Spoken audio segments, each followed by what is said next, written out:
Latest updates ఎప్పటికప్పుడు పొందడానికి big TV WhatsApp channel follow అవ్వండి. లింక్ డిస్క్రిప్షన్ లో ఉంది. సునీత విలియమ్స్ భూమిపైకి తిరిగి వచ్చింది. ఎందుకని ఆమె అక్కడే ఉండాల్సి వస్తుంది. ఏదో కారణంతో భూ ప్రపంచంలో ఎక్కడో ఒక చోట చిక్కుకున్నా ఎలాగో అలా రక్షించవచ్చు. కానీ మన భారత సంతతికి చెందిన సునీత విలియమ్స్ ఏకంగా అంతరిక్షంలోనే ఇరుక్కుపోయారు.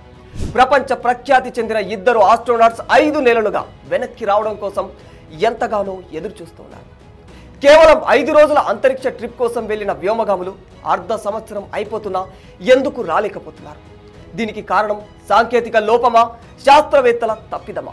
రాకెట్ సైన్స్ లోనే మమ్మల్ని మించిన వారు లేరంటూ విర్రవీగిన అగ్రరాజ్యం అమెరికాకి ఇది పెద్ద సవాల్గా మారింది. ఇప్పటి వరకు రాకెట్ సైన్స్ చరిత్రలోనే ఇది మేజర్ ఎర్రర్ అని చెప్పుకోవచ్చు. సునీత విలియమ్స్, బేరీ విల్మోర్ ఇద్దరిని ఈ ఏడాది జూన్ 5న ఫ్లోరిడాలోని కేప్ కెనర్వెల్ స్పేస్ స్టేషన్ నుంచి బోయింగ్ స్టార్ లైనర్ రాకెట్లో అంతరిక్షంలోకి పంపించింది అమెరికా.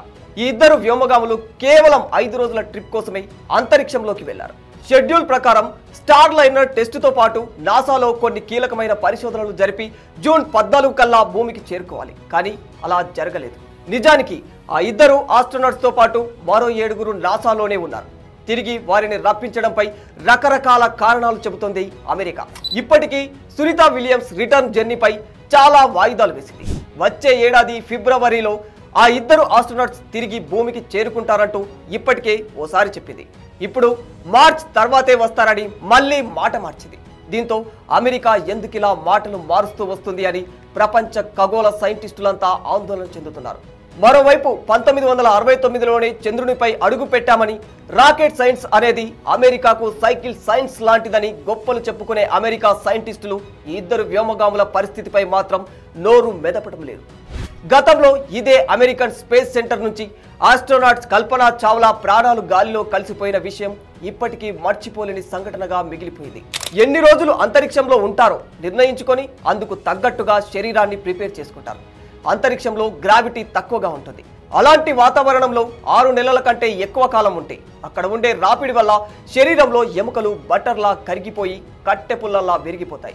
జూన్లో వెళ్లిన సునీత విలియమ్స్ డిసెంబర్లో తిరిగి వచ్చి ఉండుంటే ఆమె ఎముకల్లో బరువు 10% మాత్రమే తగ్గేది.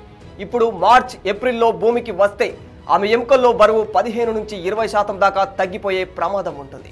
అయితే ఇప్పటికీ 2 సార్లు స్పేస్ ఎక్స్ ఎక్స్పెడిషన్స్ లో పాల్గొన్న సునీత విలియమ్స్ మూడోసారి మాత్రం చేదు అనుభవాన్ని ఎదుర్కొంటుంది. గతంలో అత్యధికంగా 32 రోజులు ఆమె అంతరిక్షంలోనే గడిపింది. కానీ ఈసారి మాత్రం ముందస్తు ప్రిపేర్ కాకుండానే ఇంత లాంగ్ స్టే చేయాల్సి వస్తుంది. సునీత విలియమ్స్ సెప్టెంబర్ 19న తన బర్త్డేని కూడా అనివార్య కారణంగా రోదసిలోనే జరుపుకోవాల్సి వచ్చింది. వ్యోమగాములను తిరిగి తెప్పించడంలో సాంకేతిక ఇబ్బందులు ఎదురవుతున్నాయనేది సైన్స్ కమ్యూనిటీలో జరుగుతున్న చర్చ. ఇందుకోసమే వ్యాపార దిగ్గజం ఎలాన్ మస్క్ నిర్వహిస్తున్న స్పేస్ ఎక్స్ పై ఇప్పుడు నాసా ఆధారపడుతుంది. ఈ కంపెనీకి చెందిన crew dragon space craft ready అవుతుంది. దీని ద్వారా సునీత విలియమ్స్, బుచ్ విల్మోర్ ని మార్చ్ లేదా ఏప్రిల్లో భూమికి తెస్తామని నాసా చెబుతుంది. కనీసం అప్పుడైనా సునీత విలియమ్స్ సేఫ్ గా భూమిపైకి చేరుకోవాలని కోరుకుందాం. For more videos like this, subscribe Big TV channel.